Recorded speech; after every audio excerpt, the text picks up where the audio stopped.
The Lord be with you. A reading from the Holy Gospel according to Luke. On a Sabbath day, Jesus had gone for a meal to the house of one of the leading Pharisees, and they watched him closely. Then he told the guests a parable, because he had noticed how they picked the places of honor. He said this: "When someone invites you to a wedding feast, do not take your seat in the place of honor. A more distinguished person than you might have been invited, and the person who invited you both may come and say, 'Give up your place to this man.' And then, to your embarrassment, you would have to go and take the lowest place. No, when you are a guest, make your way to the lowest place and sit there, so that when your host comes, he may say, 'My friend, move up higher.' In that way, everyone with you at table will see you honored. For everyone who exalts himself will be humbled, and the man who humbles himself will be exalted."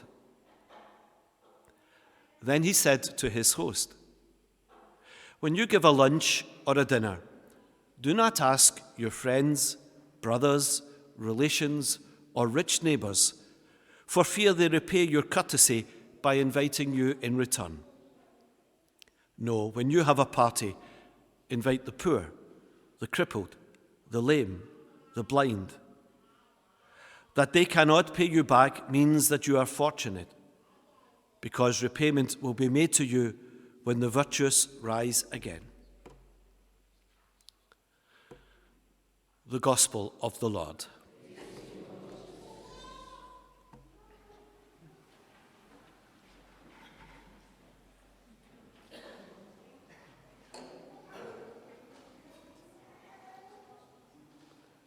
When I was reflecting on that gospel passage that the church proclaims to us today, I thought to myself, I would love to have been at that lunch. Well, I suppose it would depend where I sat. But just think about it. You know, the poor Pharisee who invites Jesus. You know, Jesus has come into town. Remember, the context of this is that Jesus is journeying to Jerusalem. Everyone might just think he's going to that city. Jesus knows what Jerusalem means. He's going to the cross. Jesus knows this, and that's the journey that he's undertaken. And he's come to this town, and the leading Pharisee wants to welcome this guest, this person that everyone's talking about. So he invites him to lunch with all his guests and all the important people in the village. Can you imagine his embarrassment when Jesus starts to speak? You know, he's invited these people, and when you invite people like that, you kind of bask in the glory of being the host. And there's Jesus starting to say, you know, when you come to a banquet, don't take the places of honor. Now, kind of sometimes in parables, Jesus is speaking out there, and you think, who is it he's speaking to? Everybody at table will think, he's talking about me. You know, I was the person who tried to move up the table a wee bit to get the better seat of honor. So all these guests are being insulted by Jesus. You know, and the Pharisee must have been, oh, why did I do this? You know, let's get this lunch over. It would have killed the party, that's for certain. You know, what is Jesus getting at? What's he trying to say to us? Well, basically, he's inviting us to humility. You know, humility in our culture is not something to be desired. Our culture tells us the opposite. Get noticed. You know, be at the top. Look for the places of honor. You know, make sure that you're a celebrity, even if it's only in your social media feed. You know, make sure that people are listening to you. I mean, isn't it amazing that some people will say, do you know what, I have so many thousands of followers on Facebook. So what? You know, but that's the kind of culture that we live in. Kind of in my profession, I have been to umpteen civic dinners. where I've been kind of forced to sit at the top table. And let me tell you, I hate it. The top table is not the place to be. I would rather sit down at the bottom table. Because the thing that I've noticed and observed, I hate the top table because, believe it or not, I'm a shy person. Please don't laugh. I don't like attention. But one of the things that you get in civic dinners at the top table is attention. Everybody is looking at you. They're all watching to see what you do and who you talk to and what you say. And the people at the top table, guess what, tend to want that. They want people to see how important they are, how they should be at the top table. I don't know if any of you have recently been organising a family member's wedding. Think about the planning that you do for the table arrangement at the reception. And it's not just a case of putting Joe Bloggs and Jeannie Blogg in that seat. You have to think, well, if that seat's more important than that seat, will that family member be upset? If they're too near the back door, they need to be near the front door. Who goes to the top table? It's not an easy exercise. You can offend a lot of people by where you seat them. So Jesus is onto something that we're familiar with. And what Jesus is saying, look, don't think like that. Be humble.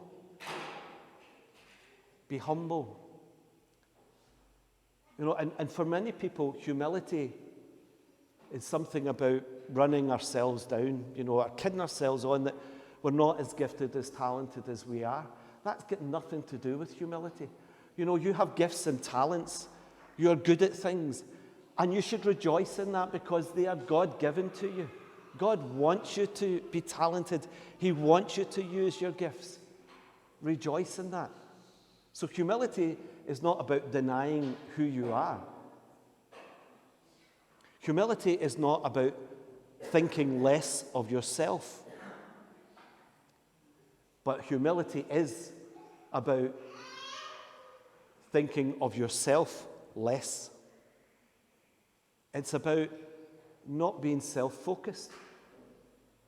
And an amazing thing happens is when you're humble, when you're not self-focused, is that the gap that had occupied you gets opened up so that you can start to focus outward. You can focus on others. And that's why that teaching of Jesus about where do you sit is followed up very, very quickly about who do you invite. And Jesus immediately says, you invite those who cannot pay you back. You invite those who are poor, who are crippled, those on the margins of society. And you invite them because you're concerned about them. You're not looking for some kind of reward. You're not doing it for yourself. You're doing it as an act of love and an act of charity for these people. So when we think of ourselves less, it gives us room to think about others more. And we all need to do that in our own lives. It's easy to become self-absorbed. It's easy to get caught up in our own worries and our own problems. We live in a time just now of great anxiety and great fear for many people. And many of you will face real problems in the weeks, in the months, in the year ahead. And of course you're anxious. Of course you're worried. Some of you may have health issues that you're worried about your family and your loved ones. There's lots of things that can consume us. But the difficulty and the thing that we need to look out for is that we don't let our worries turn us inwards. That we still maintain the ability to see other people's worries and concerns. In acknowledging our own concerns should give us a sense of compassion for the other people who are suffering as well. That's what humility does. It gives us that ability to look beyond ourselves and to see the suffering and pain for others. So we all need to learn that kind of humility. I would also suggest to you, in our parishes, we need to learn to become humble parishes. Too often in our parish communities, we become self-absorbed. It's all about, what do I get from my parish? What can my parish do for me? We almost become consumers of religion. That we like this parish because they do that. We don't like that parish because they don't do this. And we need to become humble. How do our parishes serve the people of our communities is the question we should be asking. Not how do we serve ourselves? How do we look outwards? We have great challenges ahead. The energy hike for us, and remember, we're counted as a business, there's no cap for us. There is no cap for us. We're about to enter into a new contract next month, which will see our energy costs almost treble. This is an existential threat for us as a parish, in terms of buildings, in terms of how we run things. But are we, as a Catholic community, our building? We are more than our building. We are the people that God has chosen and called to serve the community here in Erskine. And so we need to be humble about that. We need to ask ourselves, how can we best serve our community in these times? How can we be a beacon of hope for a world that is weighed down with fear and anxiety? I heard a story this week which really kind of brought something home for me anyway. During the week, Parkmains High School had a problem with their toilets, that basically they stopped working. So they had to send all the children home. At 11 o'clock in the morning, they sent everyone home. No big deal, says you. Well, later on that day, a woman turned up at EBI's pantry in tears.